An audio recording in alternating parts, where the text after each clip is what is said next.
America సైన్యం unstoppable అంటున్నారు Trump. ఈ ప్రపంచంలో ఏ శక్తి తమ ఆర్మీని ఆపలేదంటున్నారు. అయితే గ్రౌండ్లో మాత్రం పరిస్థితి భిన్నంగా ఉంది. యుద్ధ విమానంలో వచ్చి దాడి చేసి వెళ్లమంటే ఓకే గానీ భూమిపై పోరాడాలంటే తమ వల్ల కాదంటున్నారు అమెరికా సైనికులు. ఇరాన్ సైనికులతో 1-to-1 పోరాటానికి వెనుకాడుతున్నారు.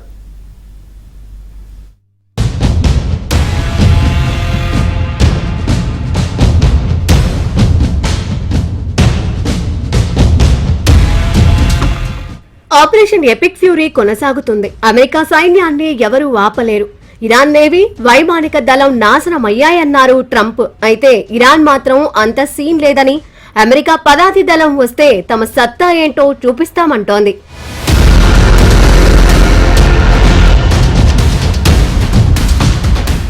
మరోవైపు 35 రోజులుగా జరుగుతున్న ఇరాన్ యుద్ధంతో అమెరికా సైనికులు ఒత్తిడికి గురవుతున్నారు. పశ్చిమాసియాలో మోహరింపులపై ఆందోళనగా ఉన్నారట. ఆ భయాల నుంచి బయట పడేందుకు, సేద తీరేందుకు భారీగా డబ్బులు వెచ్చిస్తున్నారని సమాచారం. ఇప్పటికే 55,000కు పైగా సైనికులను గల్ఫ్లో మోహరించింది అమెరికా. వీరంతా ఒత్తిడిని తట్టుకునేందుకు క్లబ్బులు, పబ్బుల్లోకి వెళుతూ సేద తీరుతున్నారు.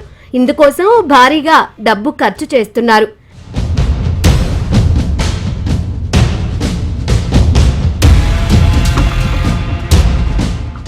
అమెరికా సైన్యం గగనతల దాడులు, షిప్పులపై నుంచి నిప్పుల వర్షం కురిపించడంలో నిపుణులు. కానీ 1-to-1 భూతలంపై పోరాడే అనుభవం లేదు. అందుకే గతంలో వియత్నాం యుద్ధంలో తోక ముడిచారు.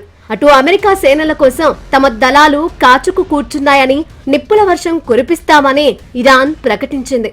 నిజానికి అమెరికా సైన్యం కన్నా ఇరాన్ దళాలకే భూతల పోరు అనుకూలం ఉండే ఛాన్స్ ఉంది. ఇరాన్ భూతం ఉష్ణోగ్రతల్లో అమెరికా సైన్యం పోరాడటం అంత తేలిక కాదు.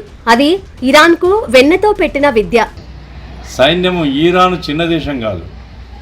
10 లక్షల మంది సైన్యం వాళ్ళు ఆయుధాలు తీసుకుని రెడీగా ఉన్నారు. ఆహ్వానిస్తున్నారు, రా, ధైర్యం ఉంటే రా మా దేశంలో. పోతే చచ్చిపోతారు అమెరికా సైనికులు. అమెరికా సైన్యం ఏం చెప్తుందంటే, నీవు మమ్మల్ని బలిపశువులు చేయదలుచుకున్నావు. ఇది మా దేశ యుద్ధం కాదు కదా. అమెరికాకు ఏం ప్రమాదం వచ్చింది ఇరాన్తో? మా దేశంతో సంబంధం లేని యుద్ధంలోకి ట్రంప్ మమ్మల్ని నెడుతున్నాడు. ఇజ్రాయెల్ కోసం మా ప్రాణాలు బలి తీసుకుంటున్నాడనే చర్చ సైన్యంలో, సైనిక అధికారుల్లో పెద్ద ఎత్తున జరిగింది. అతను జోకెంట్ రాజీనామా కూడా చేశాడు, డైరెక్టరు. అతను చెప్పింది ఏమిటంటే, ఇది అమెరికా యుద్ధం కాదు, అమెరికాకు సంబంధం లేదు.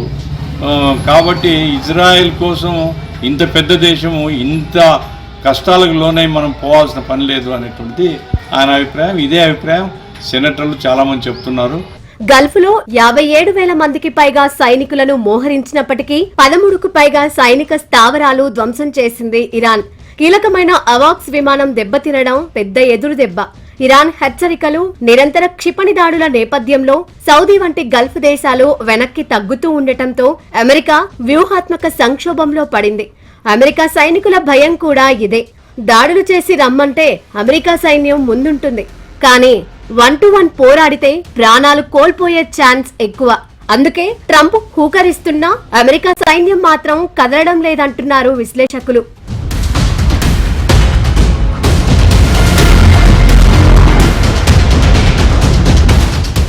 పశ్చిమాసియాలో యుద్ధం తీవ్రమవుతోన్న వేళ ఇరాన్ సైన్యం సంచలన వీడియోను రిలీజ్ చేసింది. ఇరాన్ టెలివిజన్ ప్రసారం చేసిన 59 సెకండ్ల నిడివి కలిగిన ఈ వీడియోలో అమెరికా సైన్యాలతో ఢీకొట్టి ఓడించేందుకు తమ కమాండోలు సిద్ధంగా ఉన్నారని టెహ్రాన్ హెచ్చరించింది.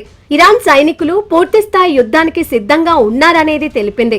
బ్యాక్గ్రౌండ్ లో మ్యూజిక్ తో ఇరాన్ ప్రత్యేక దళాల విన్యాసాలు చేస్తూ ఉండటం వీడియోలో కనిపిస్తోంది.